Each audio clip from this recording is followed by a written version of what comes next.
同大家一齊咧開箱睇下 Kissfit 最新嘅3.0點讀筆啦。Kissfit 嘅最新嘅3.0點讀筆咧會有點讀筆連點讀配件嘅套組，另外咧有單筆不含點讀配件嘅點讀筆3.0。咁咧以前嘅點讀筆咧我哋係2.0嘅版本，咁咧可能會有唔同嘅顏色，就係 Plus 同埋唔係 Plus 嘅版本啦。咁咧點讀筆嘅外形咧同3.0係一模一樣㗎，我哋都會有一個咧耳筒嘅插頭啦，然後呢個地方咧就可以綁咗一啲嘅掛頸繩啦，或者掛手繩嘅地方。跟住之後咧，我哋呢一度有個接駁嘅頭，打開嘅話咧會見到2.0咧就會係 mini USB 嘅插頭，可以充電同埋咧傳輸資料。咁另外都會有一個 SD 卡嘅 port。SD 卡嘅呢個頭咧，兩支咧都係支援32GB 嘅 SD 卡 mini SD 卡，咁咧係一模一樣。其實咧今次嘅3.0升級版本咧就係升級咗包裝外形啦、點讀配件啦，同埋咧有一個新嘅插頭嗰個 connector 咧就係3.0點讀筆咧就會係Type C 嘅插頭，用嚟咧傳送資料同埋充電㗎啦。咁咧呢兩個咧都係咧一次性嘅包裝設計啦，咁所以咧係一開咗咧個盒就 keep 唔到噶啦。咁後邊呢一度咧，我哋會有一個香港嘅 QR code，可以俾大家知道咧香港呢邊嘅保固維修等等嘅跟進啦。咁所有小腳先生一步步嘅團友咧，跟我哋買點讀筆嘅話咧，香港嗰邊咧係會有簡單嘅零件啦，同埋會有維修跟進等等嘅教學服務嘅。咁咧香港嘅零件啊，同埋我哋呢邊嘅客服啊，其實咧已經根據以前啦開團7年嘅經驗啦，已經可以解決晒大約90%嘅一啲使用疑難㗎啦。咁所以咧香港呢邊咧就有協助會比較方便啲，因為點讀筆入邊咧係有鋰電池㗎。咁我哋以前咧試過有好多嘅issue 問題啦，咁所以如果香港咧有直接嘅客服去協助咧，就會係最好㗎啦。咁咧我哋香港呢邊呢個系統咧會有所有嘅記錄，大家可以跟我哋咧可以跟進翻啦。咁咧新嘅呢個點讀筆咧，第一次呢一度咧其實咧係印錯咗㗎，佢呢度咧係只係一點讀筆而冇點讀貼紙嘅，錄音貼紙咧只係呢一個嘅連自製點讀配件嘅套組咧先至有嘅。咁所以大家咧如果有睇我哋嘅影片講關於自製點讀配件啊嘅事情嘅話咧，就請大家就睇清楚、了解清楚，睇下自己需唔需要點讀貼紙配件。咁買嘅時候咧就揀好啦，因為咧應該之後嘅設計咧好難會再單獨去補購翻個貼紙啊等等等等，咁已經唔同晒㗎啦。咁所以咧大家有疑難嘅話咧都可以 PM WhatsApp 咧問下問我哋嘅。咁而家開箱俾大家睇下，到底點讀筆入邊有啲乜嘢啦？有一個好靚嘅盒啦。係啦，咁咧打開俾大家睇下，咁咧就會有3.0嘅點讀筆，同埋有個 warranty card 啦。咁其實咧我哋自己香港呢邊咧已經有晒所有嘅資料，咁就唔需要咧喺呢度登錄噶啦。俾大家睇下個配件先。呢個係3.0，呢個係2.0嘅點讀筆。咁啊，其實設計啦，所有嘅都一樣啦，有少少嘅 design 有少少唔同啦，但係咧個設計大致都係一樣嘅。咁咧都係有一個頭打開，係啦咁樣，咁就變咗做 Type C 嘅頭。呢個咧就係 mini USB 嘅頭嘅分別啦。好，咁樣咧，記住，咁以前咧，我哋有收過好多嘅維修啊、保養咁樣咧，就係呢一個咧，俾小朋友咬或者掹或者點樣，咁所以咧呢個位咧記得唔好俾佢定下，因為好多時入咗水落去咧，啲口水入去咧，我哋一拆開見到咧生晒鏽咧就冇得救㗎啦。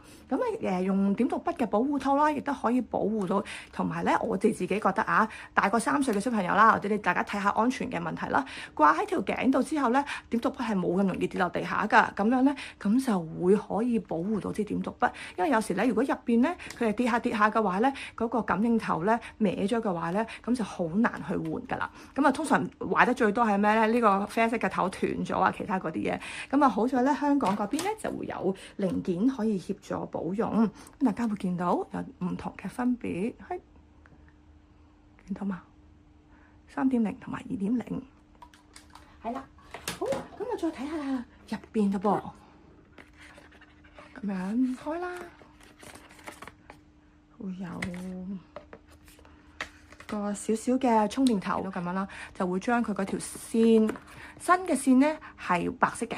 我哋以前嗰條咧就係黑色嘅短嘅，咁呢一條線咧其實咧就係可以用嚟充電啦，同埋可以用嚟傳輸呢一個資料。因為有時如果買咗新書嘅話咧，就要入翻啲檔案 update 翻落去。咁你會見到咧呢一度咧有個少少嘅插係唔適合香港用㗎，你睇下呢度。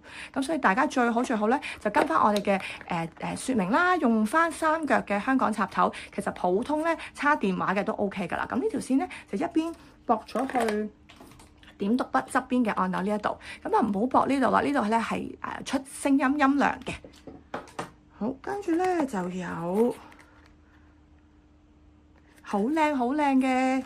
咁啊，睇下大家個使用習慣啦。因為我哋屋企咧就有3個小朋友，最細嗰個咧1歲10個月。咁最好咧，佢嘅話咧，佢最好咧就係掛頸嘅。因為咧，如果唔掛頸嘅話咧，佢會跌咗時揸唔實。佢得好心太興奮嘅時候，一擺低啦，就驚撞到跌咗。咁咧呢一個咧就係好得意嘅掛手繩，穿喺隻手度嘅，好靚啊！好多媽媽收到之後就好中意啦。呢個佢覺得好靚。係啦，好。咁呢個咧就係3.0嘅點讀筆開箱。咁呢個3.0嘅點讀筆咧就係不含任何錄音配件嘅。咁你見到咧就係一個好靚嘅盒，咁啊有3.0嘅筆咁樣。OK， 咁啊再開埋俾大家，同大家一齊睇下咧。3.0嘅有點讀貼紙配件嘅有啲咩？點讀筆咧係會有魔法隨身聽小卡，係可以咧將一啲嘅我哋自己學琴啊、學校啊、其他嘅內容啊、考試啊、其他嘢咧，可以燒落去隨身帶住嘅。咁而家新嘅3.0嘅點讀筆嘅套組咧就冇咗呢一張小卡㗎啦。咁啊，同樣啦，記住咧，香港呢邊咧就會幫所有小腳先生一步步嘅團友登記咗噶啦，所以就唔需要自己咧再去網站登錄，亦都咧唔需要咧去聯繫點讀筆公司咧有關任何維修跟進，因為香港呢邊咧已經有簡單嘅零件啦，其實90% 嘅維修保養啊或者嘅使用疑難啊，我哋已經可以解決到噶啦。咁呢一度咧會見到點讀筆咧入邊會有記憶卡啦、地令詞啦、掛繩啦、充電線、變壓器同埋錄音貼紙。咁咧，淨係呢一個正方形嘅盒咧，先至會有錄音貼紙嘅。如果咧大家真係需要買自製嘅錄音配件啦，想咧做多啲其他呢啲教材嘅自製點讀嘅話咧，就冇必要揀翻呢一個套組，係唔同款嘅。咁咧亦都係一次性嘅設計啦。咁啊，開箱俾大家睇下，有個盒，咁所以升級咗嘅包裝，嗰個就係咁樣啦。好，咁啊，同點讀配件咧就係有點讀筆啦，又係3.0啦，充電線啦。記住呢一個頭咧係香港唔適用嘅，你見到係2隻腳。咁啊，記住咧跟翻我哋嘅指示咧，用翻手機嘅充電嗰個嘅規格咧插翻落去就 OK 噶啦。因為咧佢哋嘅充電頭咧都係用翻 USB 呢度嘅啫，呢度。係啦，咁啊有關充電啊或者其他嘅疑難咧，可以 PM 我哋小腳先生一步步嘅 WhatsApp，可以同你哋解釋多啲。咁呢一個咧就係頭先前面嘅嗰個掛頸繩啦、掛手繩啦，同埋點讀筆。係啦，咁啊開埋俾大家睇，最重要咧就係下邊嘅點讀配件咧，就要俾大家睇下啦。咁咧就係 Kids Street 嘅自製點讀貼紙。咁今次嘅包裝咧已經同以前唔同咗啦，咁就變咗係一本咧書嘅小冊，大家會見到咁樣啦。好，咁咧就會將所有嘅點讀貼紙啦，又有新嘅設計，分層嘅錄音貼紙啦，又喺度啦，循環播放就喺度啦，跟住咧好似咁樣，有唔同嘅顏色，唔同嘅 number。咁咧亦都有簡單嘅介紹點樣用，咁啊同我哋以前咧嗰個用法係一模一樣嘅。咁呢個係白色嚟㗎，唔係透明嚟㗎，白色。係，咁我哋咧會有影片同大家講下貼紙係點樣用嘅。咁呢個概念大家先屋企做咗嘅書。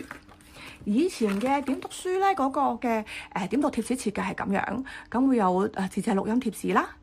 如果呢一個咧就係跟點讀筆嗰個單筆嘅配件嘅版本就係咁嘅色嘅。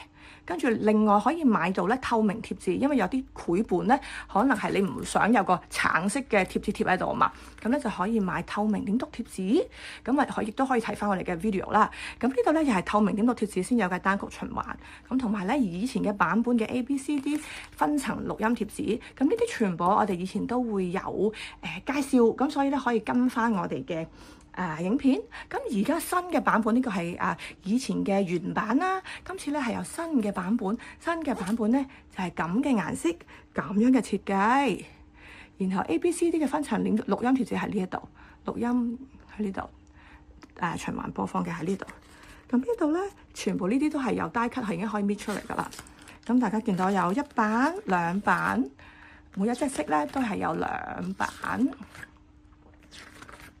每一隻色有2版，咁我相信咧喺而家嘅使用狀態下咧，呢一個已經夠用噶啦。咁樣咧，分層貼紙亦都唔需要額外購買，跟住錄音嘅按鈕咧，亦都可以隨處咁樣貼落去，單曲循環嘅貼紙都會有。咁算係一個咧，其實個數量係少咗嘅，但係應該會切合翻大家嘅需要，亦都比較好收納咁一個靚靚嘅書仔咁樣。係啦，咁今次咧就做咗個好快嘅開箱俾大家睇下啦。咁咧稍後嘅影片咧都會介紹翻唔同年齡層會適用啲乜嘢嘅教材啦，到底啲乜嘢教材係適合我哋使用嘅，或者香港嘅家庭最後會點樣用咧咁樣。好多謝大家睇我哋呢條影片。